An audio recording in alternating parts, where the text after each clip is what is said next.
Assalamualaikum warahmatullahi wabarakatuh. Selamat pagi teman-teman. Semoga semuanya dalam keadaan sehat dan tetap semangat. Di pertemuan kali ini saya akan mencoba menyampaikan materi dinamika atmosfer dan dampaknya terhadap kehidupan. Materi ini berada di kelas 10 mata pelajaran geografi dan bab 6. Materi pertama yaitu karakteristik lapisan-lapisan atmosfer pada bumi. Atmosfer berasal dari kata atmos dan sphera, yaitu atmos, uap ataupun udara, sphera itu lapisan. Jadi dapat disimpulkan bahwa atmosfer ini adalah lapisan udara yang menyelimuti bumi. Ciri-ciri dari lapisan atmosfer. Pertama, berada pada ketinggian 0 sampai dengan kurang lebih 560 km di atas permukaan tanah. Yang kedua, terdiri dari gas, debu, dan uap air. Yang ketiga, tidak berwarna, berwujud, berbau namun dapat dirasakan dalam bentuk angin. Yang keempat, menyebabkan tekanan karena memiliki berat. Yang kelima, dapat mengembang dan menyusut. Terakhir, terdiri dari lapisan-lapisan udara dengan karakter dan fungsi yang berbeda. Lapisan-lapisan atmosfer. Lapisan pertama yaitu adanya lapisan troposfer dengan ketinggian 0 sampai dengan 18 km di atas permukaan laut dengan ciri-ciri sebagai berikut.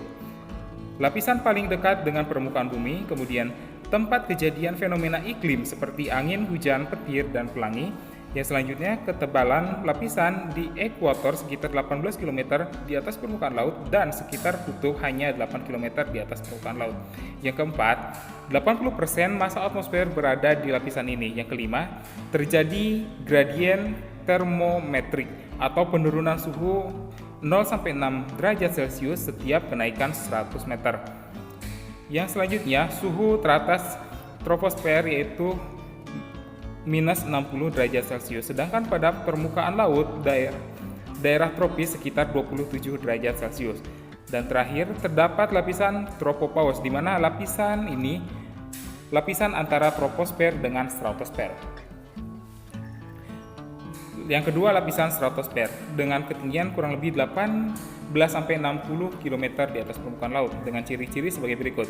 Terdapat lapisan ozon pada ketinggian 35 km di atas permukaan laut yang bermanfaat melindungi bumi dari pancaran ultraviolet. Yang kedua, terdapat lapisan isotermal kurang lebih 18 sampai dengan 22 km di atas permukaan laut yang memiliki suhu sekitar 60 derajat Celcius. Yang ketiga, terdapat lapisan inversi dengan ketinggian 20 sampai dengan 60 km di atas permukaan laut. Yang keempat, pada lapisan ini pesawat jet terbang. Dan terakhir, terdapat lapisan stratopause, di mana lapisan antara stratosfer dan mesosfer.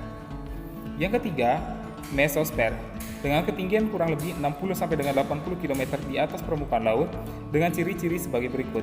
Pertama, melindungi bumi dari benda-benda luar angkasa. Yang kedua, tempat terjadinya pembakaran benda luar angkasa. Yang ketiga, suhu bagian atas lapisan ini semakin rendah. Yang keempat, pada ketinggian 80 km di atas permukaan laut, suhu mencapai dengan minus 90 derajat Celcius atau lapisan paling dingin. Dan terakhir, terdapat lapisan mesopause, di mana lapisan antara mesosfer dengan termosfer. Yang keempat, lapisan termosfer dengan ketinggian 80 sampai dengan 100 km di atas permukaan laut. Ciri-cirinya sebagai berikut. Memiliki temperatur antara minus 40 derajat Celcius hingga minus 5 derajat Celcius. Terjadi ionisasi sebagian molekul dan atom udara. Yang selanjutnya, ionosfer dengan ketinggian 100 sampai dengan 800 km di atas permukaan laut dengan ciri-ciri sebagai berikut. Pertama, memiliki temperatur antara 0 derajat sampai dengan 70 derajat. Yang kedua, terjadi ionisasi seluruh atom di udara. Dan ketiga, terjadi pemantulan gelombang radio pada lapisan ini. Yang selanjutnya, eksosfer, lapisan paling luar dengan ketinggian kurang lebih 800 sampai dengan 1500 km di atas permukaan laut dengan ciri-ciri sebagai berikut. Terjadi gerakan atom di mana atom secara tidak beraturan. Lapisan paling panas, satelit diluncurkan pada lapisan ini, dan terakhir disebut juga ruang antara planet dan geostasioner. Berikut adalah lapisan dari atmosfer. Troposfer, stratosfer, mesosfer, termosfer, dan eksosfer. Manfaat lapisan atmosfer. Penyelidikan atmosfer memiliki beberapa kegunaan antara lain sebagai berikut. Pertama, membuat ramalan cuaca atau prakiraan cuaca jangka pendek ataupun jangka panjang. Prakiraan cuaca berperan penting untuk bidang pertanian, penerbangan, pelayaran, dan peternakan. Yang kedua, menyelidiki kemungkinan diadakan hujan buatan. Yang ketiga, mengetahui sebab-sebab gangguan radio, televisi, dan cara-cara meningkatkan hubungan telekomunikasi melalui udara. Yang keempat, mengetahui syarat-syarat hidup di lapisan udara bagian atas. Dan terakhir, tempat menyelidiki kondisi atmosfer disebut stasiun meteorologi atau observatorium meteorologi. Yang kelima, gejala optik di atmosfer. Atmosfer tersusun dari berbagai macam gas sehingga berbagai gejala optik yang indah sering terjadi di lapisan ini. Gejala tersebut antara lain sebagai berikut. Pertama, pelangi.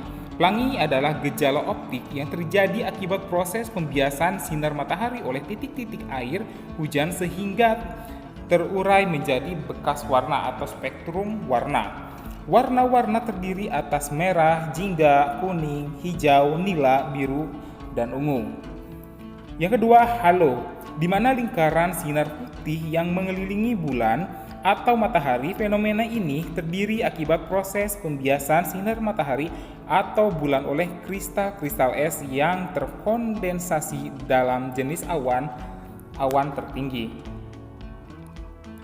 Sandikala, cahaya berwarna merah kekuningan yang muncul ketika matahari terbit dan terbenam. Yang selanjutnya, fata morgana, di mana ilusi optik yang dihasilkan dari pembiasan cahaya melalui kepadatan yang berbeda.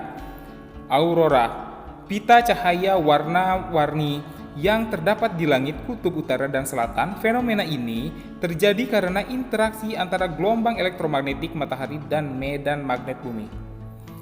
Manfaat dari penyelidikan atmosfer. Penyelidikan atmosfer memiliki beberapa manfaat, yaitu pertama, melakukan perakiraan cuaca. Yang kedua, menyelidiki kemungkinan hujan buatan. Yang ketiga, mengetahui penyebab gangguan radio dan televisi. Terima kasih sudah menyimak materi di pertemuan kali ini. Semoga bisa bermanfaat dan sampai bertemu lagi di pertemuan selanjutnya. Wassalamualaikum warahmatullahi wabarakatuh.